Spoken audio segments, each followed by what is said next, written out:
যুক্তরাষ্ট্রের সঙ্গে যুদ্ধ বন্ধ করার চুক্তিতে পৌঁছাতে ইরান 5টি শর্ত দিয়েছে। ইসরায়েলি সংবাদ মাধ্যম চ্যানেল 12-এর প্রতিবেদন অনুযায়ী মার্কিন প্রেসিডেন্ট ডোনাল্ড ট্রাম্পের ঘোষিত পরোক্ষ আলোচনার অংশ হিসেবে সংঘাত নিরসনে ইরান কয়েকটি কঠোর দাবি তুলে ধরেছে।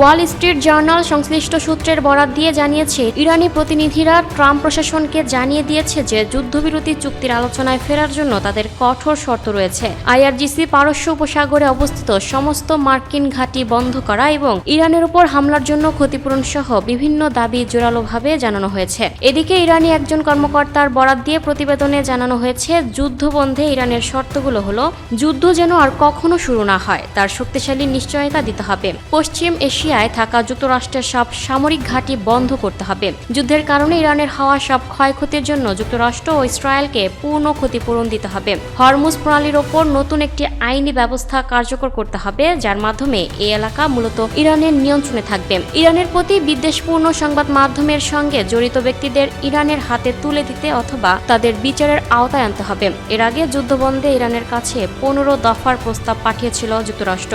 এদিকে যুক্তরাষ্ট্র আগে ইরানের সঙ্গে আলোচনা চলার ঘোষণা দিয়েছিল। তারা জানিয়েছিল যে ইরানের সঙ্গে আলোচনা ফলপ্রসূ হয়েছে এবং এ কারণে ইরানের বিদ্যুৎ কেন্দ্রে হামলা 5 দিনের জন্য স্থগিত করে যুক্তরাষ্ট্র। তবে শেষ সময় আলোচনার কথা অস্বীকার করেছিল তেহরান।